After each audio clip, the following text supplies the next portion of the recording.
Greetings to all our learners. Welcome to CEC lecture. The topic of analysis is Sustainable Development and Global Governance. Dear learners, in this lecture, we shall explain key aspects first of the Brundtland Commission report. The lecture shall elaborate on the concept of sustainable development and then also see its significance for all in order to reimagine and reshape the future. The lecture shall present insights into how, when we look in the contemporary scenario, various issues linked to sustainable development have an important role and bearing with respect to global governance. In this lecture, as we analyze sustainable development and with the bigger focus towards its impact on issues of global governance, we shall also look at debates that surround around ecological interdependence and economical integration. In this lecture, we shall also look at key points that were presented in the Brundtland Commission in its report and to analyze side by side that how the points raised in the Brundtland Commission report indeed hold a unique significance in contemporary global scenario as well. To begin with, let us define sustainable development. Sustainable development is development that meets the needs of the present without compromising ability of future generations to meet their own needs. Once again, as we debate the concept of sustainable development, this definition that we quoted is from Our Common Future, the report also known as the Brundtland Report. In 1987, the World Commission on Environment and Development, which has been set up in 1983, published a report that was entitled Our Common Future. United Nations World Commission for Environment and Development was chaired by former Norwegian Prime Minister Gro Harlem Brundtland, and this is why this commission was referred as the Brundtland Commission. This commission published the report Our Common Future. As we pointed out, that this report is also known as the Brundtland Report.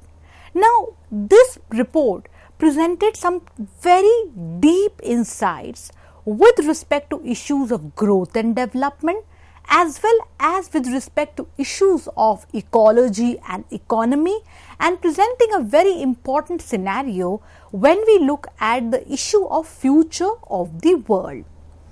Global environmental problems were primarily due to the result of enormous poverty of the South and non-sustainable patterns of consumption and production in the North.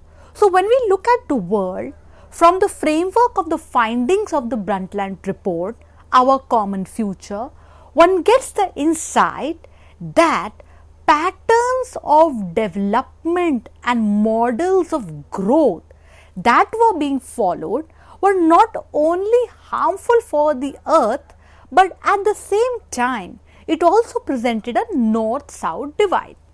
Now, this report is very important because it presented the need for a strategy that unites development and environment. Now, before this report comes into existence, we find that there were attempts, there were action plans with respect to the issue of environment, focusing on ecological degradation. The Stockholm Conference 1972 led to Stockholm Declaration. This contained principles and an action plan containing recommendations for environmental policy. Now, in the similar vein, United Nations Environment Program was also set up in the year 1972. Now, what happens once we have the report, Our Common Future, the Brundtland Commission report? After that, one finds that the Earth Summit in 1992, it's looked upon as one of the consequences of the Brundtland Commission report. The Earth Summit 1992 was held in Rio de Janeiro. Now, the results of the conference were the following important documents: Framework Convention on Climate Change, Convention on Biological Diversity, Statement on Forest Principle, the Rio Declaration, Agenda 21. Agenda 21, it is a comprehensive plan of action to build a global partnership for sustainable development, to improve human lives and also protect the environment. Now, we will be having an insight on the key findings of the Brundtland Commission report. The World Commission on Environment and Development first met in October 1984. This commission published its report approximately, if we go by data from UN documents, 900 days later. This was in April 1987. Now, once again, taking some important inputs from UN documents, that is what all happened over those 900 days. Drought triggered environment development crisis in Africa peaked, which put the lives of millions of people at risk. The Chernobyl nuclear reactor explosion and how it had a huge impact across Europe. Liquid gas tanks exploded in the Mexico City. So, as we take inputs from this report, one finds that, and we quote from the report, prediction of ever increasing environmental decay, poverty and hardship in an ever more polluted world amongst ever decreasing resources. The report also points out that instead, the possibility for a new era of economic growth must be based on policies that sustain and expand the environmental resource base. The report points out that environmental trends that are prevailing, they threaten to radically alter the planet. Some of the examples that the report points out, and we quote from the report that we access from UN documents: how forest is converted to low-grade farmland, acid precipitation killing forests and lakes, damaging the artistic and architectural heritage of nations, burning of fossil fuels, putting the atmospheric carbon dioxide, which is causing gradual global warming, the greenhouse effect, that is increased average global temperature enough to shift agricultural production areas, letting to the rise of sea levels, to flooding coastal cities, disrupting national economies. And report also points out that how industrial gases, how they threaten to deplete the planet's protective ozone shield. Now, in this aspect, the report points out that no doubt there is a growing realization in national governments and multilateral institutions that it is impossible to separate economic development issues from environment issues. The example that the report points out, and we quote, establishment in 1983 of the World Commission on Environment and Development by the UN General Assembly.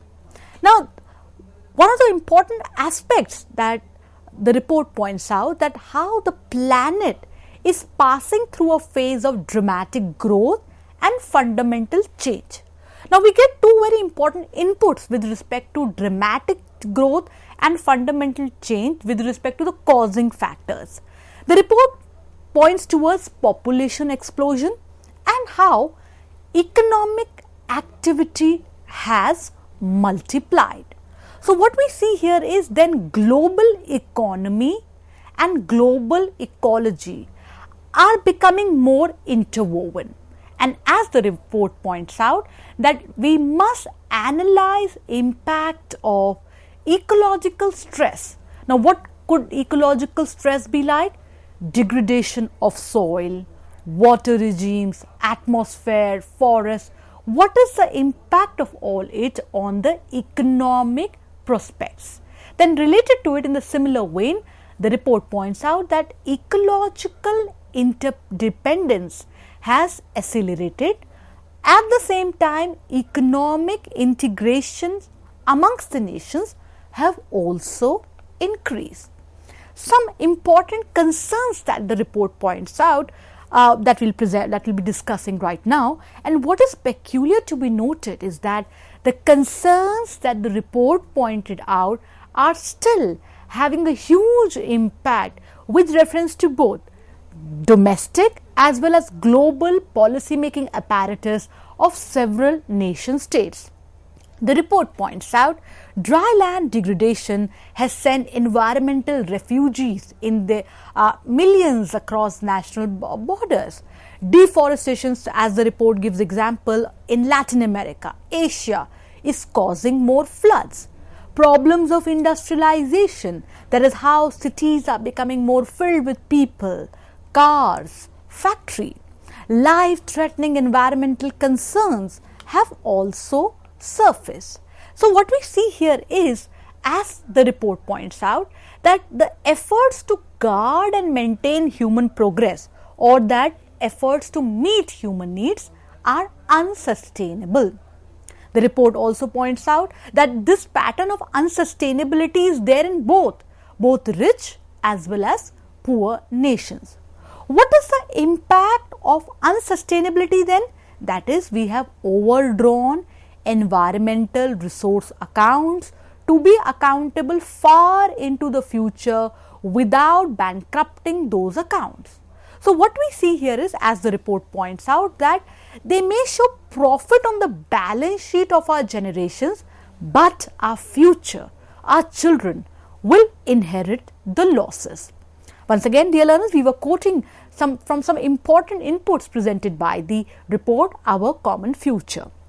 So what we see that the concept of sustainable development does imply limits, not absolute limits, but limitations imposed by the present state of technology and social organization on environmental resources, and by the ability of the biosphere to absorb effects of human activity. The report presents a very important perspective on equity, that equity implies that efforts to cater to environment, efforts to balance environment and development must be aided by political systems that secure effective citizen participation in decision making and by greater democracy in international decision making. The report points out that governments must begin now to make key national, economic and sectoral agencies directly responsible and accountable for ensuring that their policies, programs, budgets support development that is economically and ecologically sustainable. The report points out that all major international bodies and agencies should ensure that their programs encourage and support sustainable development, and they should greatly improve their coordination and cooperation. The report points out that United Nations Environment Programme should be strengthened as the principal source on environmental data, assessment, reporting, and to work as principal advocate and agent for change and international cooperation on critical environmental and natural resource protection issues. The report makes a very important call for informed choices. That is, when we are catering to an environment agenda that factors in sustainability and balances growth and development. What is essential here is making the difficult choices involved in achieving sustainable development will depend on, as the report says, and we quote, on the widespread support and involvement of an informed public, NGOs, the scientific community, industry. Further, so what we see here is that when we are debating the concept of sustainable development, dear learners, there are three core elements. What are they? Economic growth, social inclusion, environmental protection. And what is essential, as we have been taking inputs from our Common Future report, that is, it's important to harmonize these three core elements of sustainable development. Now, this brings us to another significant aspect, that is sustainable development and its important bearing with reference to issues of global governance. When we look at the very important big divide between North and the South, that is rich versus the poor country, issues of unsustainable growth and development models often crops up. When we talk about issues of ecological devastation, loss of biodiversity, once again, patterns of industrialization, patterns of human interface that damage the ecology has an important bearing.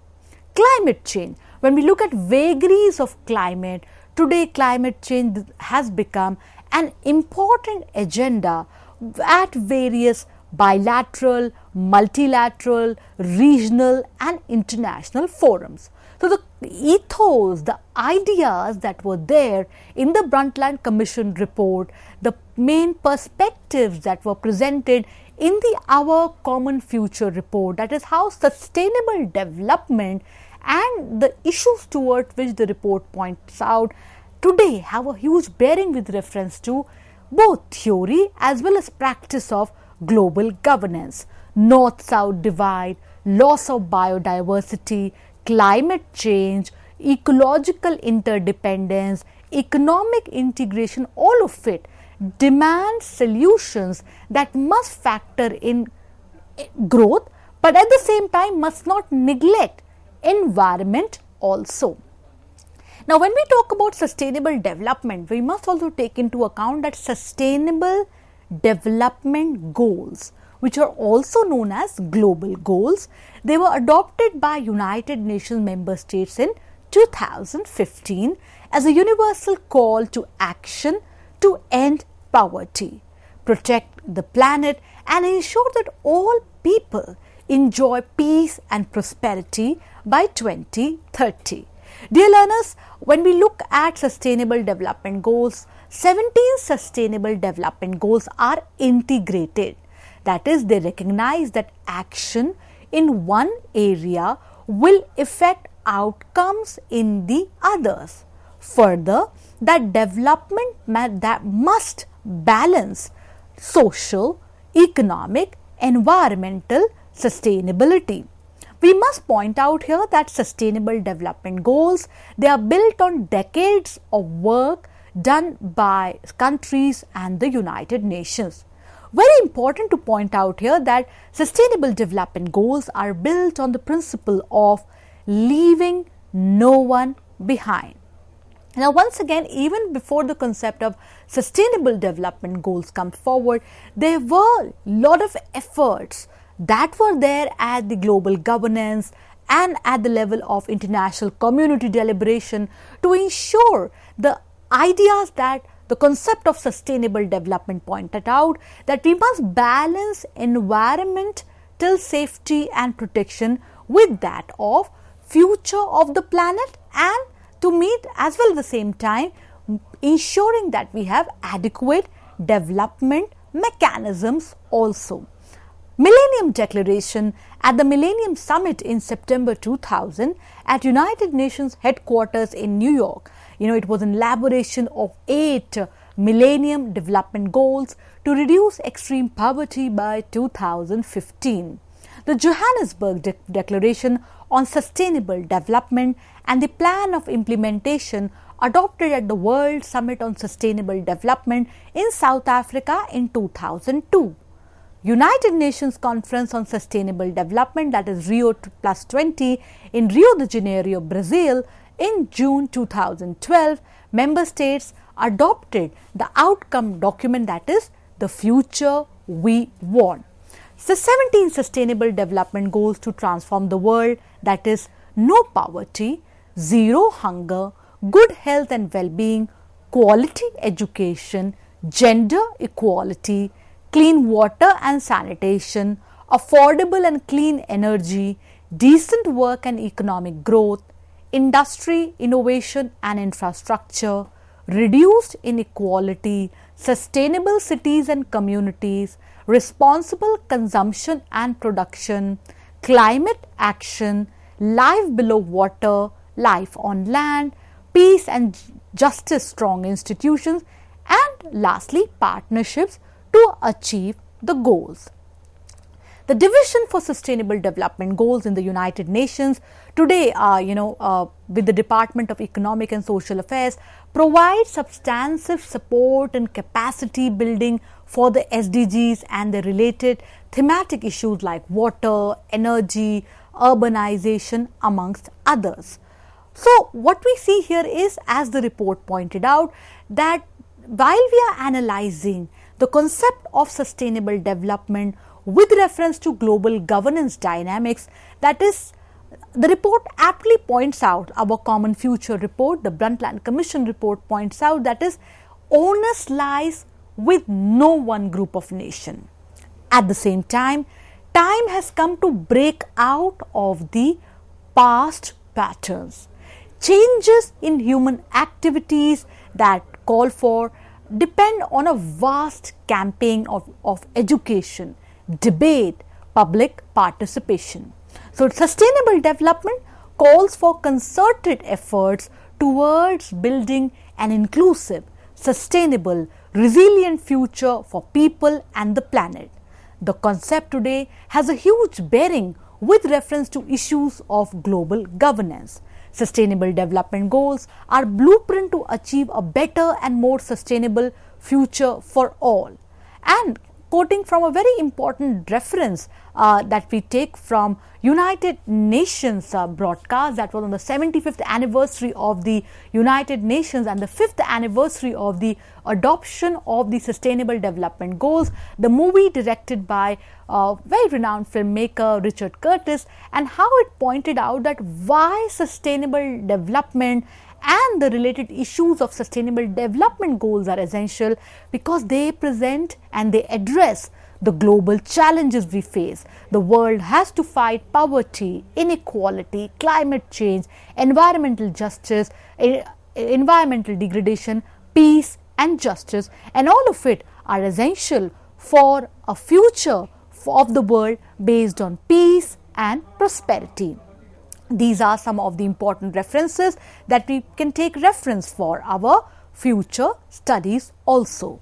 We hope, dear learners, lecture on sustainable development and global governance presented important inputs to you for the topic. We look forward to positive, encouraging feedback from you all. Thank you very much for being with us.